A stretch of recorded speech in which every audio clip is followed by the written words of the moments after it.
Hey, and welcome to another unboxing from Board of Damocles. All right, so today we are going to look at another game that I played at BGG called Formosa Tea.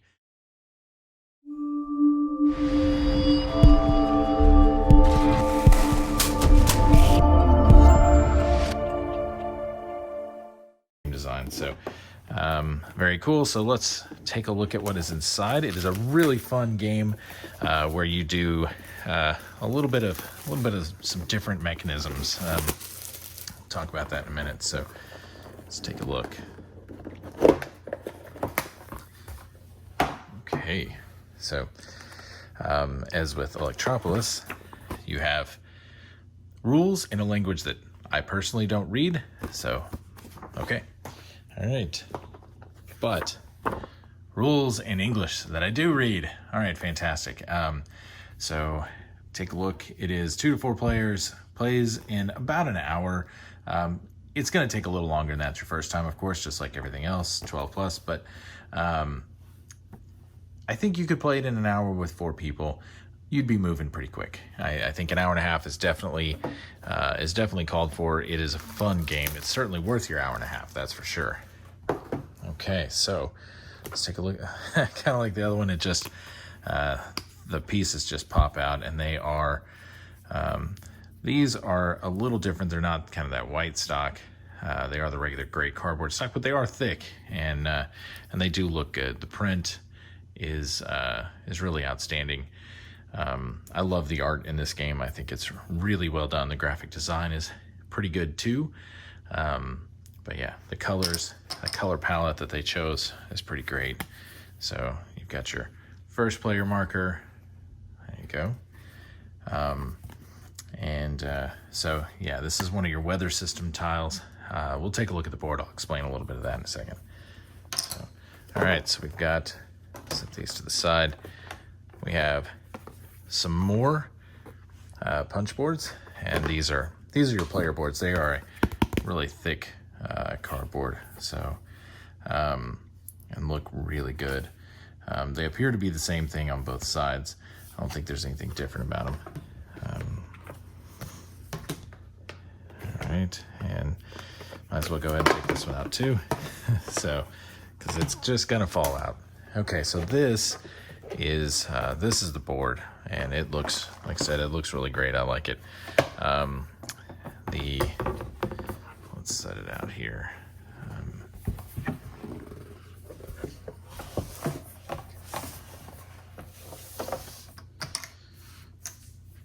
Okay, so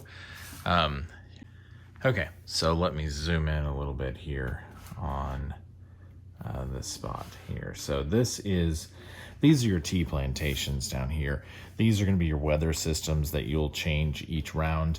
But you put your weather system here that determines how much moisture goes in each column of the different teas.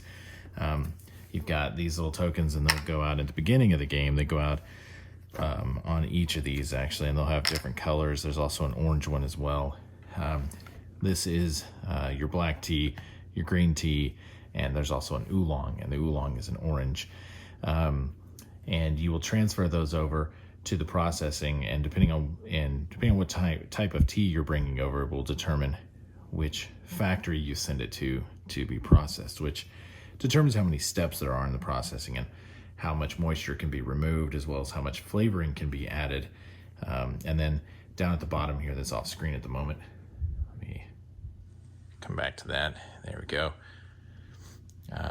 Yeah, so this is the scented tea. So you will draft these cubes that are in the back here.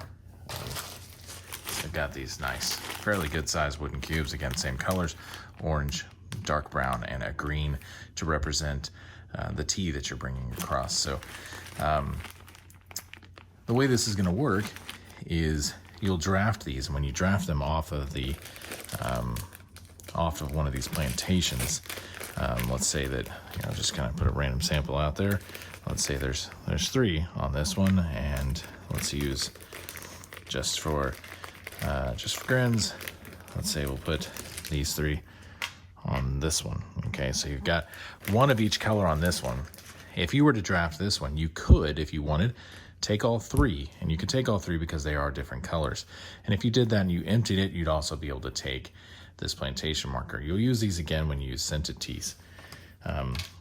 But if you were to go with this one, you'd either have to take both of this color, both of the dark brown, or you could take the one green, depending on what you had. But either way, this has to stay because you haven't cleared it. Now, the next person to come along could do that. But when you do that, you're going to place one of your workers there. So you have kind of the farm workers, and they have kind of this shape to them.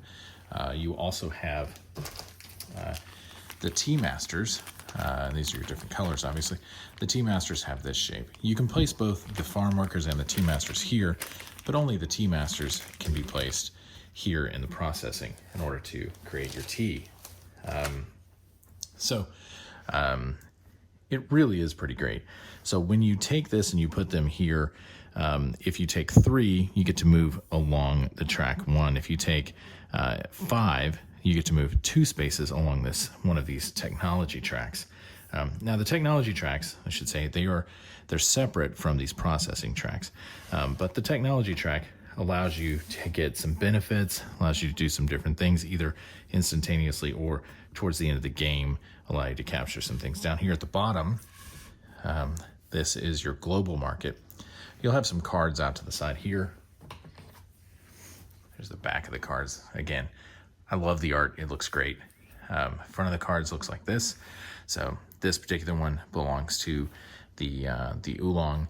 And if you have 2 of the orange here, my only complaint is that the colors here don't match up at all, really. This is more of a yellow, but that would be my only complaint, really, with components. Otherwise, I think they're fine. The cards feel good and all that, too.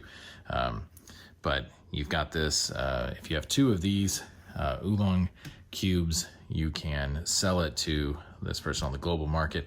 And these symbols here, those are to represent the different types of tea. You'll see those same symbols here on your player boards, if you notice. Okay, so depending on the type of tea that you're selling, right, and the way that's determined is as it goes through this processing, which is as you track through this, you are able to remove moisture from your tea, and you're also able to flavor it.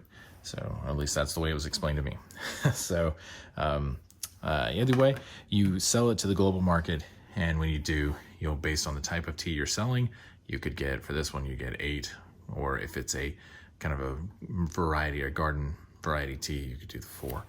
And there's some things that happen here, like you don't actually get to keep the card for points, where you can use these here. So later, but you don't get to keep that if you sell the poor quality tea. The good quality versus the great, just its difference in points.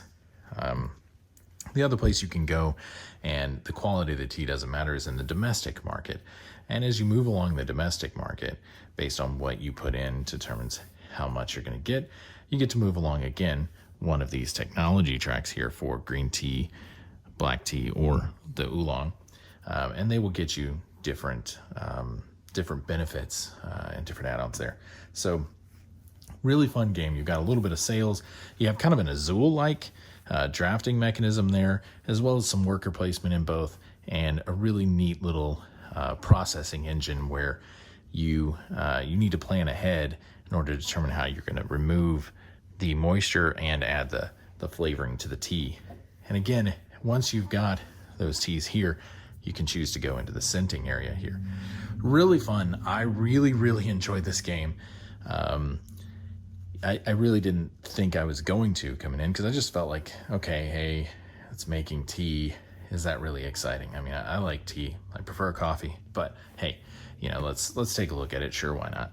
And one of the guys I played with brought it up and said he'd heard some really great things about it. I think the folks over at Heavy Cardboard did a playthrough of it and a little teach, and I had not watched that, but this is a really fun game. Highly recommended, really great. This has been Formosa Tea, And this is the Board of Damocles. Thanks for watching.